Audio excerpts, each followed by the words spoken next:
Good evening, everyone. I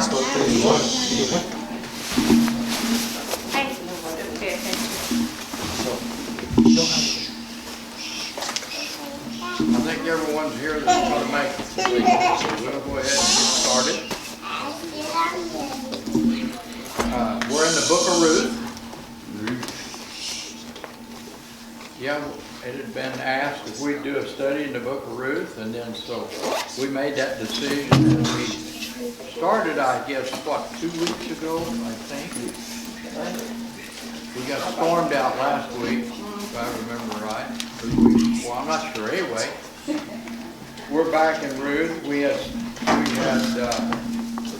began the study for Brother Nick and Sister Pam. We did a little bit of a history because of the drought. Elimelech had taken his wife and sons and migrated across the border into Moab. And we look back at where the Moab race came from. And as I was studying again about this, it came to my thinking that it had been probably 500 years since the Moabs had been established. Because we know it was over 400 years from the time of Abraham until they're in the Promised Land. So this nation of people would have been about probably at least civilization been at least 500 years old. And I'm sure their dialect was very distinct, and that their probably skin color, maybe hair, I don't know, was very unique and distinct, easily recognizable, I'm sure. But anyway, we studied that, and I started, the last time we studied, I didn't have my right scripture down. But if you want to go back, Brother Nick, to Genesis 19, 36 and 37, that's where we find out where the Moabites come from.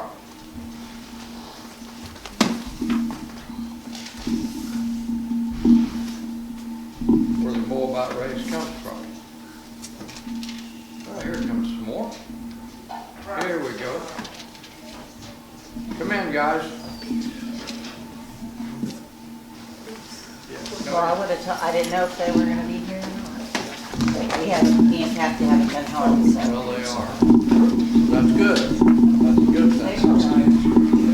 But anyway, we read there in Genesis 19, 36, 37, how there came to be Moabites. And then over in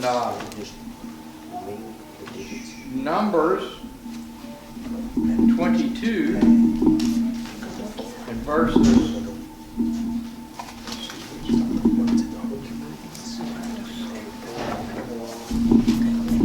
I'm sorry, go to Deuteronomy, I think it is, I want, 3 through 6.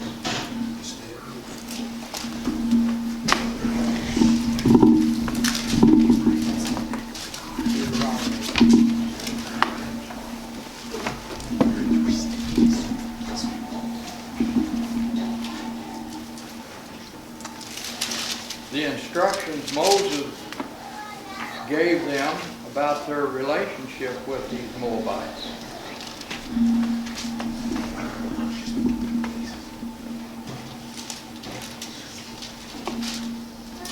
And then we're going to go back at the event that took place that brought this about. In Deuteronomy chapter 23, you go to verses 3 through 6, and they read as follows. An Ammonite or a Moabite shall not enter into the congregation of the Lord, even to their 10th generation shall they not enter into the congregation of the Lord forever. Now then, Ammonites they came from the same place that the Moabites came from. That's from another one of Lot's daughters.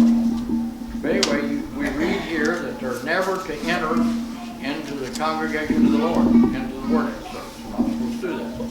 To the 10th generation, it says forever. And then in verse 4, because they met you not with bread and with water in the way when you came forth out of Egypt, and because they hired against thee Balaam the son of Beor of Pethor of Mesopotamia to curse thee. Nevertheless, the Lord thy God would not hearken unto Balaam, but the Lord thy God turned the curse into a blessing unto thee, because the Lord thy God loved thee. Thou shalt not seek their peace, nor their prosperity, all thy days forever. You're not to have any association with it. But yet, Elimelech took his wife and his sons and journeys into their land because of a drought in Israel. And it makes you wonder why he would do that, because you know he knows this law. You know he knows this. And he's not to associate with it. But anyway, here you'll read here that God said you're not to do this because they didn't give you bread and water when you were on your journey. Now if you go to Numbers 22, go back to Numbers 22.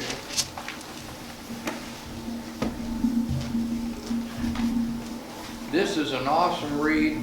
To me, this was an awesome read of what one can accomplish when God is on our side. This is awesome. So we're going to start, if you can find Numbers 22. Ruth? The book of Numbers. Oh, Numbers? Yeah, Numbers chapter 22. Sorry, I'm not with it. You're okay. We'll let everyone read along Oh, with it's this. chapter 22. And what verse?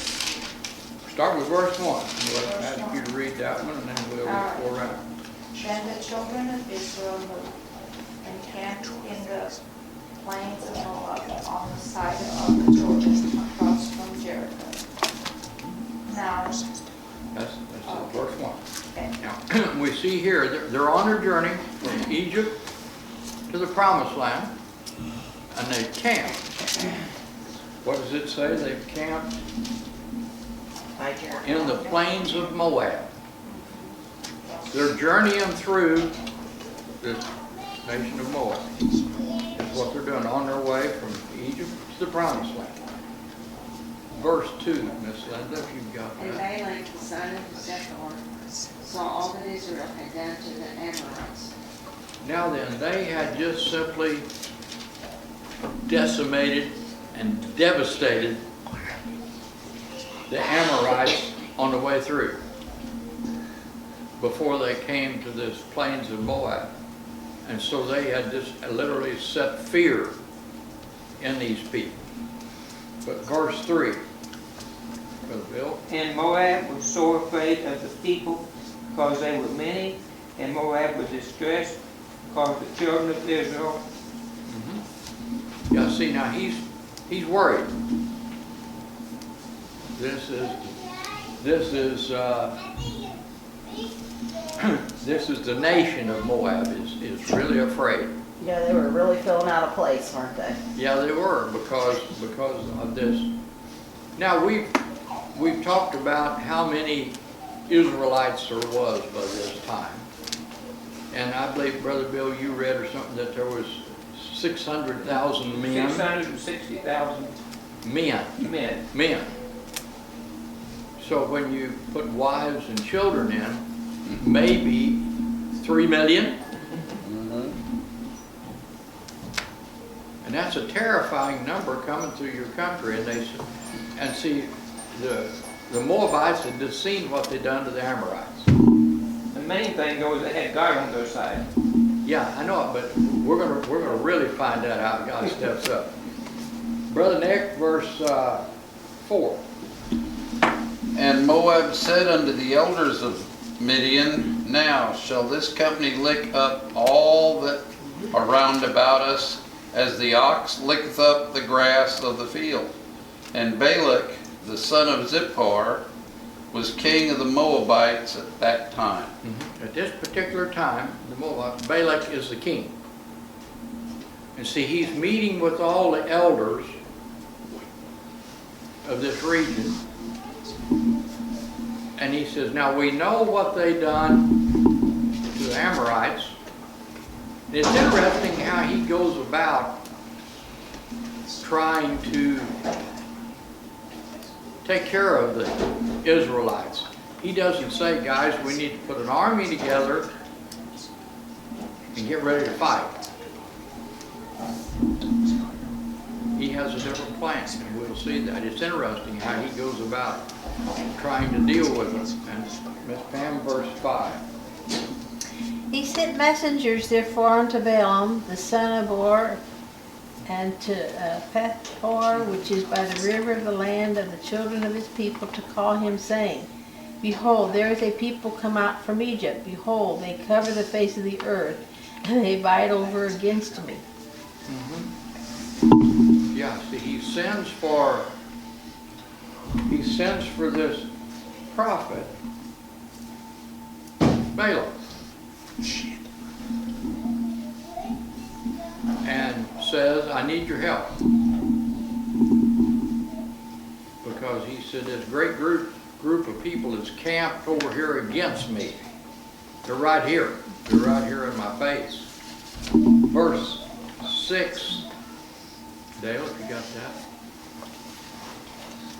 Yes, I'll read it. Okay. Come now therefore, I pray thee, curse me this people, for they are too mighty for me. Peradventure I shall prevail, that we may smite them, and that I may drive them out of the land. For I wot that he whom thou blessed is blessed, and he whom thou cursest is cursed. Yeah. Now remember, we just got through reading there why they're not supposed to have any association with them, because they attempted to curse you and didn't bless you when you were on the journey. We're talking about the Moabites. And he says to this prophet, peradventure, he said, now if I can get you to curse them, I know you have power. And evidently this prophet Balaam had a lot of power. We're going to see how God deals with him, but anyway, he evidently has substantial power. And but anyway, Balaam says, now if you'll just curse them and make it easy for me to drive them out of here, it'll be better for all of us. And he offers Balaam money. But he don't say here how much he offers. We're going to find out, but he offers them money to curse them. And verse 7, Miss Faye, you got that? And the elders of Moab and the elders of Midian departed with the rewards of their divination in their hand, and they came unto Balaam and spake unto him the words of Balaam. Now it says they leave, and it don't say what King Balak gave them. It doesn't say, but it says they leave with it. Whatever it is. Departed with the rewards.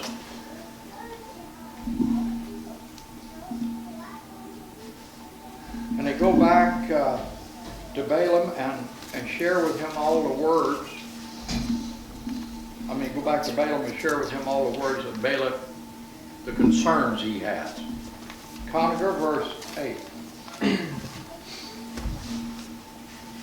And he said unto them, Watch here this night, and I will bring you word again, as the Lord shall speak unto me. And the princess, you know what that says? No.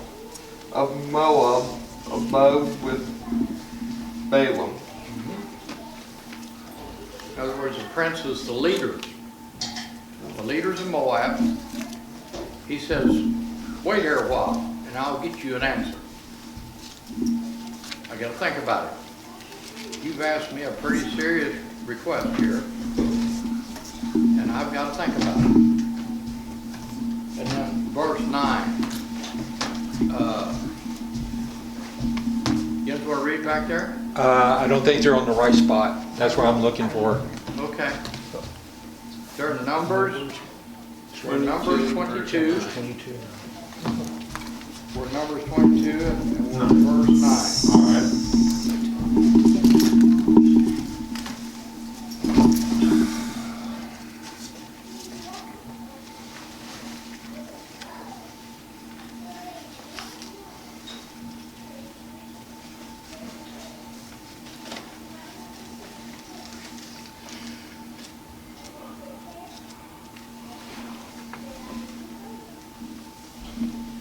Let me go ahead and I'll do it. Okay, if you've got it, go ahead. And God came unto Balaam and said, what men are these with thee? As if God didn't know already, but he said, okay, who is this that's come to counsel with you? And what do they want? Does someone have verse 10? So Balaam said to Balak, the son of Zippor, king of Moab, has sent to me, saying. He says, now the king of Moab has sent to me, saying, he's got a request. And if, what are you going to have, verse 11?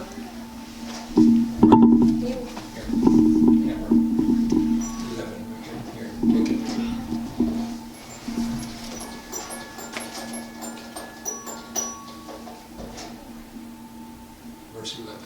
Behold, there is a people come out of Egypt, which cumbereth the face of the earth.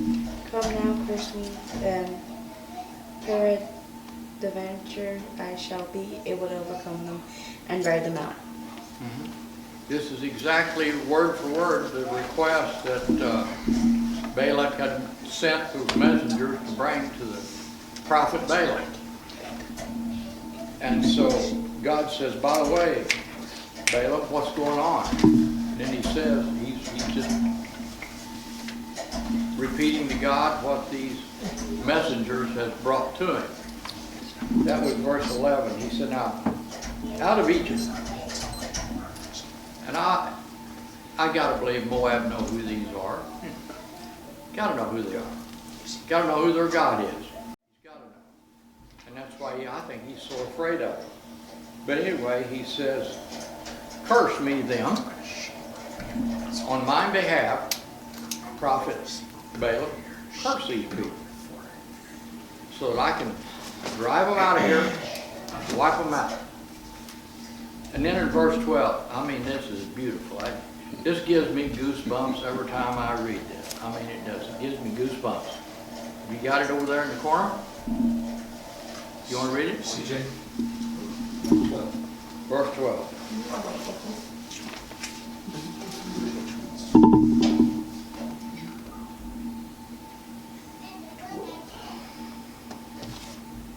I'm trying to get this to 12, right? 12. Oh. And God said unto Balaam, thou shalt not go with them, thou shalt not curse the people, for they are blessed. This gives you goosebumps, I'll tell you. He said, you let them alone. You better watch out. Yeah. They're blessed. They're blessed. And then a quick answer is verse 13, Miss Linda, if you could. And Balaam rose up in the morning and said unto the prince of Balak, get you into the land, for the Lord refuseth to give me leave to go with you. Yes. Balaam was supposed to have power too. He didn't want to put it against God. He didn't want to put it up against God. And I thought it really interesting about how God communicated with him. About how he communicated with him. But anyway, as a result of this encounter here, the part we just read before from 23 Deuteronomy, the Lord instructed the people, you're to have nothing to do with the Moabites, even into the 10th generation. And if I can calculate history right, it hasn't been 10 generations since this encounter that Elimelech takes his wife and sons and goes to Moab. It hasn't been 10 generations. So they would have been forbidden, because we're in the era of the judges. We're in the era of the judges here. That's what we're in. So it wouldn't have been that. And as I prepared to enter into this study about Ruth, that's one of the things I thought about. Why Elimelech? And I can't get any possible answer other than the drought. He thought there was food there. But yet he's going into a forbidden land, dealing with forbidden people. And yet he takes his family there anyway. Anyways, as we'll go back over to Ruth, it's going to give you in a minute to go back to that, back to chapter 1 of Ruth.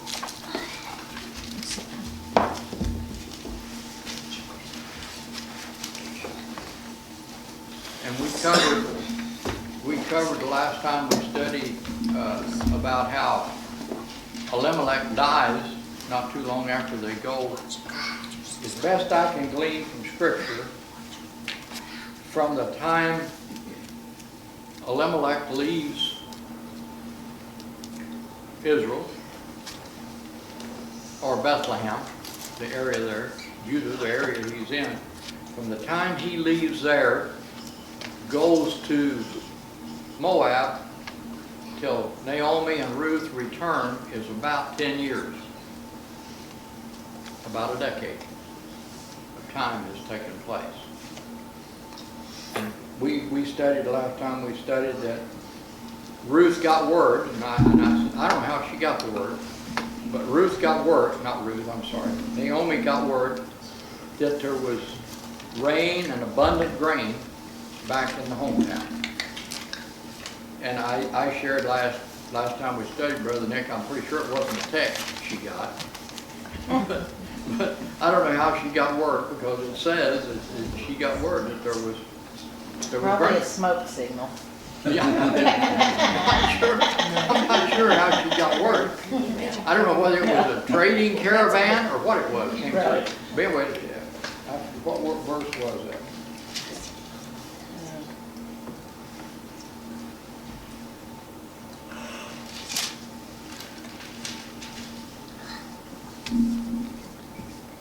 We'll get it another time anyway. Is that what it says, that the Lord visited and is giving them bread? Verse 6, I think, isn't Yeah, it? he's giving them bread, which means grain. Because grain is the beginning of bread. And it's amazing as we begin to study on into this, we'll find out how abundant and how bunker a crop there is. And we talked about last time about how Elimelech wasn't willing to trust God to take care of him and his family during this famine. God took care of everyone else that stayed there. They survived through this. We don't read where there was widespread starvation because of the famine going on in their country. For whatever reason, like I said, Elimelech, we don't really know whatever reason, other than there's a drought and he heard there was food in Moab, so he takes his family there. And I spoke some last time. I don't have anything scriptural to hang my hat on, but I talked about, I'm not sure what kind of physical difficulties these boys had, Elimelech's sons, because one of them, his name meant wasting, and the other one, his name meant sickly. So I don't know whether it was some sort of birth defect these boys inherited, or what it was, but neither one of them lives very long. they go to this other country, but they're old enough, and I don't know at what age boys would have taken wives at this time in history. I don't know. But anyway, both these boys takes wives of the Moabites. And then before they can have children with these wives, both the boys die. And so Naomi is left with her two daughters-in-law, Moabites. And she would be in a tough spot. I don't know how they came by food in Moab. The Bible doesn't tell us. I wish it did. There's so many holes in this story that I wish there was something here to fill it with, but there's just not. I haven't been able to find it. Do you think that maybe because they went to Moab is the reason they died? Because they wasn't supposed to go and they did? I don't know. There's a lot of unanswered questions in my mind as I do this, and I don't have the answers, and so I don't talk about them. But anyway, I wonder how they earned their food in Moab. Okay? I think it was a punishment because they were told not to do that. Oh yeah. So I believe that they were being, God was punishing them. Could very well have been. Could very well have been. But anyway, both these boys have health issues. Because one of them's name means sickly, and the other one's name means wasted. So they have health issues of some kind. But anyway, they took themselves wives of the Moabites, which would have been forbidden. But they did it anyway. But anyway, then both boys die, and so Naomi is left with two daughters-in-law, which would have been a really tough spot for a woman of that age and time to be in.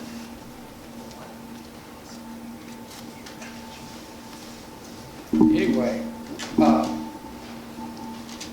and she says, well, I'm going home. Naomi says, I'm going home. Why don't you girls stay here? You'll be able to take yourselves husbands of the men here in Moab and have children and all live happily ever after. You'll be able to do that. And she starts off, and of course both women follow her for a distance. And they're getting close to the border to cross back over into Israel. And Orpah decides she will stay. She'll stay in Moab. And Ruth is adamant. I'm not going to do it. I'm going with you no matter what. I'm going with you. So her and Ruth cross back over in and go back to Naomi's hometown, which is roughly Bethlehem, in that region. And we quit last time at verse 14, and it says then, and they lifted up their voice and wept again, and Orpah kissed her mother-in-law, and Ruth clave unto her. And then verse 15, And she said, Behold, thy sister-in-law is gone back unto her people and unto her guards. Return thou after thy sister-in-law. Mm-hmm. Now the God of the Moabites was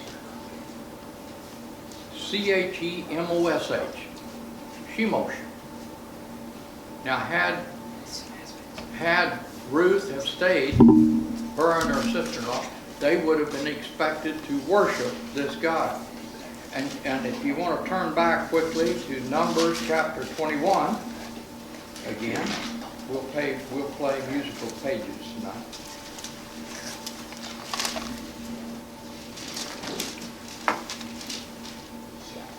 Numbers 21.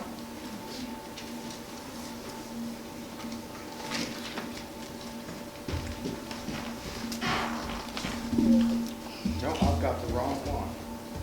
I have, I'm sorry. I bet it tells about them worshiping this God. The beginning of 23? It's not in the 21st chapter of that. I'm gonna have to look it up and find it again. I don't know why I did that. I thought I had the right one written down, but I Is it don't. where he defeats the king? Huh? Which where they went and defeated the kings of Israel as they went to the promised land? Yeah, but anyway, this, Moab would have worshipped Shemosh. And I was gonna show you where that was. And I've written down that I was looking at so many different numbers today. Anyway, let's move. I'll have that next time we study for you. But anyway, it says, and behold, see in verse 15 of Ruth, chapter 1. It says, thy sister-in-law is gone back to work unto her gods, return thou after thy sister-in-law and go back to your gods. Now, verse 16 of Ruth, chapter 1. And Ruth said, entreat me not to leave thee, or to return from following after thee. For whether thou goest, I will go, and whether thou lodgest, I will lodge.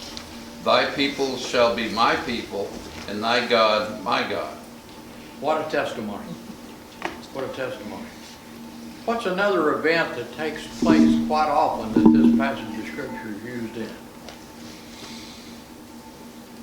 over the years? You used to hear it a lot, you don't hear it so much anymore. Wedding ceremonies.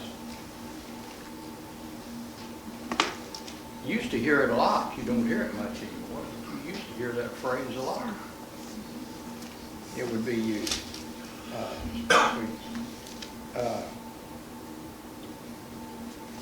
See, whether thou goest, I will go. Whether thou lodgest, I will lodge. Thy people shall be my people, and thy God my God.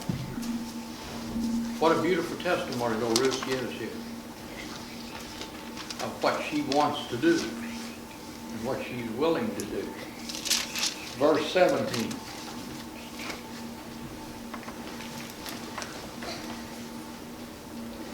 Where thou diest will I die, and there will I be buried.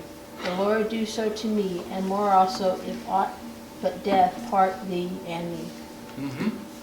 Like I say, I've heard that passage of Scripture read a lot of times at wedding ceremonies, you know. And it's really touching. It's touching verses of Scripture there. And this statement that Ruth makes. And she said, she's saying, let me be cursed if I don't keep my word. Let me be cursed. And verse 18 then,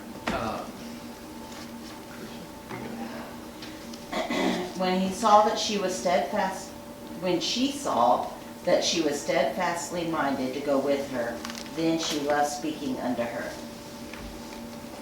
so they walk on down the path together, They were chit-chatting.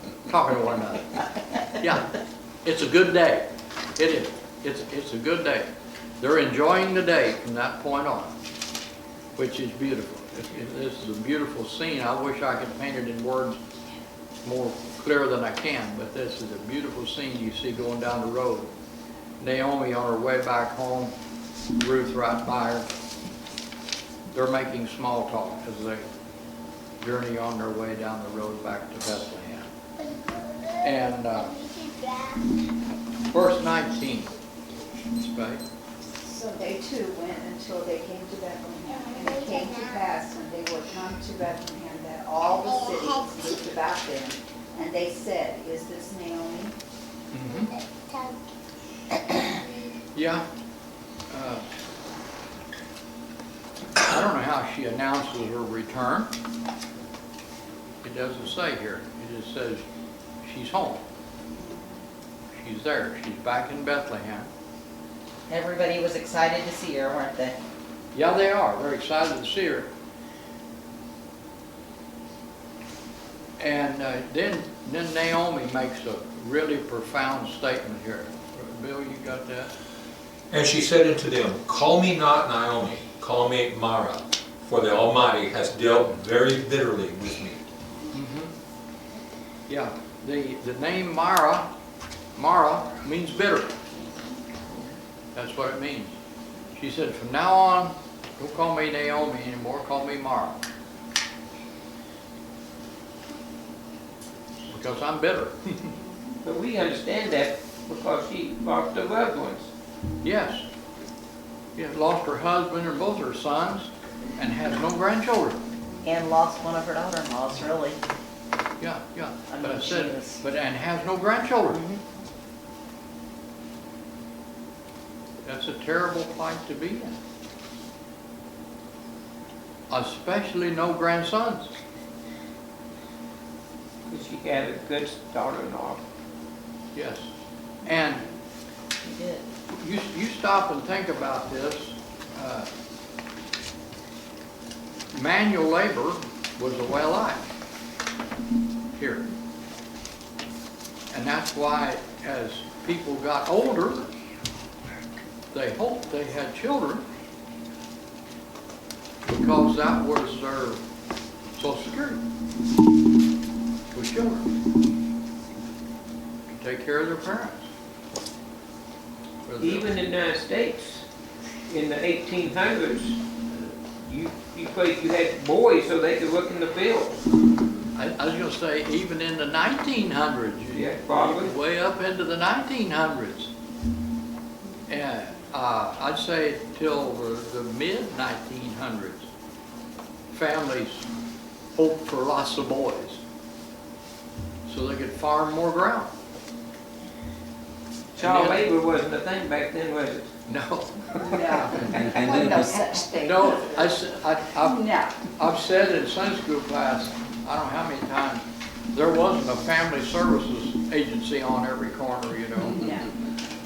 No, there just wasn't. And so you wanted sons to take care of mom and dad when mom and dad got, because I said manual labor was a way of life. And then there was going to come a time when mom and dad couldn't do it anymore. You know, children respected the elders and treated people with more respect when it was that way because mom and dad set you straight. And you had to obey, and you went to school, you didn't back talk the teacher, and you didn't tell the bus driver how it was. And One of the things that really caught my attention when I had the privilege of going on that trade mission trip, and like I say, we spent 4 days in Tokyo, was the respect that society has for their elders. I mean, it is amazing to me. But to see that in action, we were out late a lot of nights, and I saw a lot of little silver-haired Japanese ladies. And I asked the guy that was our chaperone, I said, are those ladies safe? He said, oh yes. He said, those ladies can walk anywhere in this country they want to walk, anytime, day or night. And he says, no one will do anything but help them. And I thought, my, what a lesson we could learn back here from that. I had a guy come, he was a Hindu from India, and he says the kids take care of the parents when they get old. And he said, I'd give everything I got to my dad and mom if they needed it. And I thought that's pretty amazing. Yeah. Yeah, I worked with a lady that was from Africa, and I asked her, do you guys have nursing home over there? She goes, no, there's no nursing home in Africa. And I said, well, what do you do with your parents? She goes, the family take care of them. I said, oh. But anyway, we see a little bit of the plight that Naomi is in. She's, I'm sure, past the age of being able to, we're going to see that, I think, here. I think you'll see that with me. She's past the age of being able to do manual labor. And that was her only way of survival, was to be able to farm. everyone back then farmed. And at some level, you either worked for a farmer or you had a farm yourself. And I've marveled so much at my grandpa Bassett, and the older I get, the more respect I had for him. He raised 9 children and was a sharecropper his entire life. He never owned a piece of ground. And I've thought about the struggles he and Grandma must have went through to raise 9 children, and yet just work for somebody for a share of the crop. How tough that must have been. Yeah. But he really instilled the work ethic into the next generation. And that bled over pretty much into my generation too. That bled over. And anyway, she says, for the Almighty, end of verse 20, the Almighty hath dealt very bitterly with me. Some of what you said, you know, there. She feels cursed, punished. Now, I don't know whether God's punished her or cursed her. I don't know. But that's the way she feels. She feels that way. Verse 21.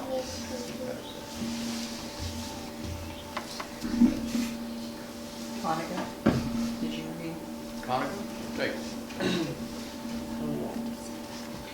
And Balaam rose up in the morning No. and... Oh. Go back to Ruth, chapter 1. Ruth chapter 1. Yeah, go back to Ruth. I'm I've been sorry. jumping around, Conacher. Got to keep them fingers moving. He needs some of that stuff, you know, when you're that pink stuff that you put on your fingers when you're sorting papers. You got to keep them fingers moving. Yeah, remind me to pack that next week. No, where at in Ruth now? First chapter. First chapter, verse 21. I went out full, and the Lord hath brought me home again empty. Why then call ye Naomi, seeing the Lord hath testified against me, and the Almighty hath afflicted him. She says, I went out full. I had a husband, I had 2 sons when I left. And I'm sure they had enough food packed up for the journey. Probably had clothing. I don't know. The Bible doesn't tell us. You have to kind of read those things in. But they had everything they needed to make it over into Moab. And so they did. And she says, I left full. Husband and 2 sons. World at my feet. If you had sons back in that day, you were blessed if you had sons. Very blessed. And that's what she considers herself here, very blessed.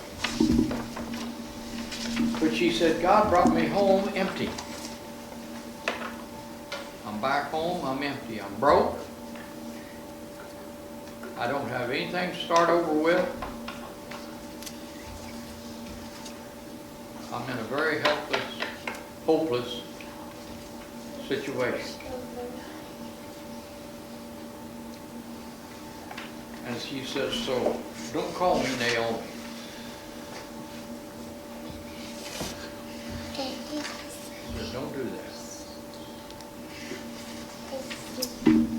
She said, because the Lord has testified against me. She kind of gives you the picture of a courtroom setting here. And she says, God testified against me. I did do that. I've been found guilty.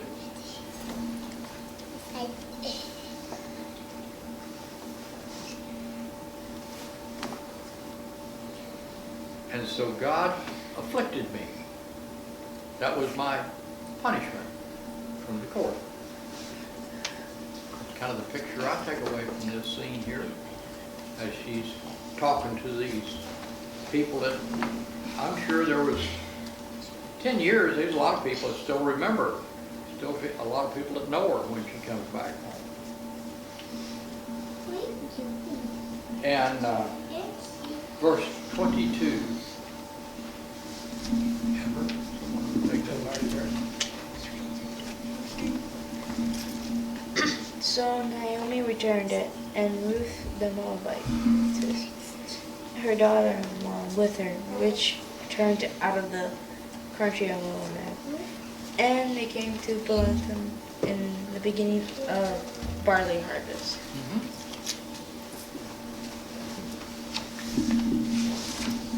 So they've come home just at the start of harvest.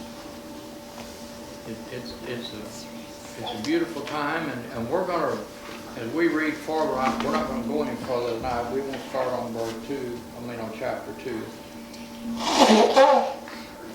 Because it's going to begin to talk about, and I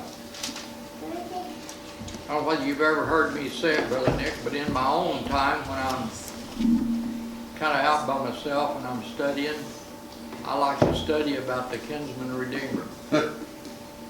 I do. I like to study about that. It's always been special to me. How special that thread all the way through the Bible. We're going to see that as we're going to fast forward this as we wrap this study up to the New Testament, and we're going to see this, how this doctrine of the kinsman redeemer plays out. And I want to go back, I didn't do it tonight, I didn't know whether I'd have time or not, to go back in Deuteronomy, I believe it's Deuteronomy, Numbers, Deuteronomy, where Moses explains the law of the kinsman redeemer, about how if someone fell on hard times and wound up sold into slavery, a near kinsman could purchase them back out of that. Or if they lost their farm, a kinsman can buy that piece of property back for them. And we're going to see as we study on here about how Elimelech, when he left for Moab, he owned property.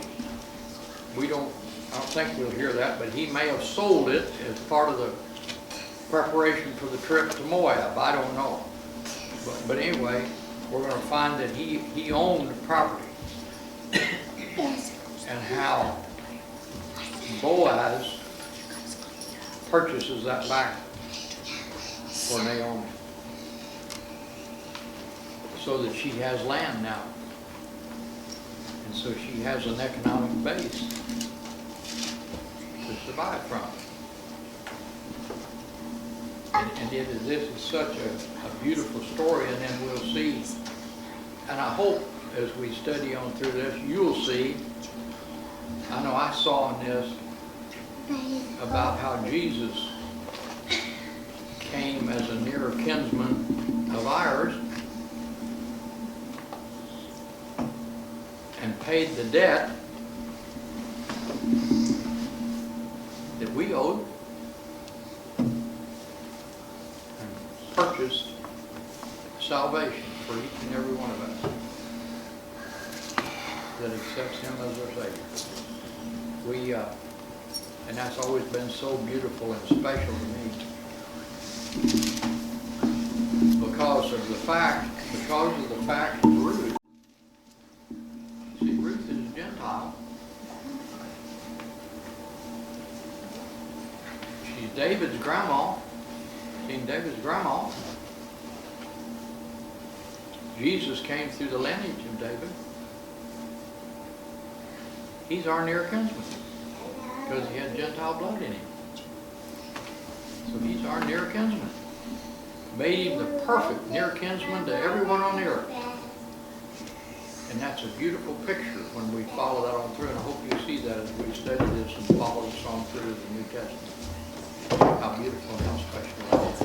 Anybody got a question or a comment to add to what we've studied tonight? Well, thank you all for your presence, first of all, for your attentiveness, even to these little guys. That's special. That is special. So glad they're here on Wednesday night. So glad they're here.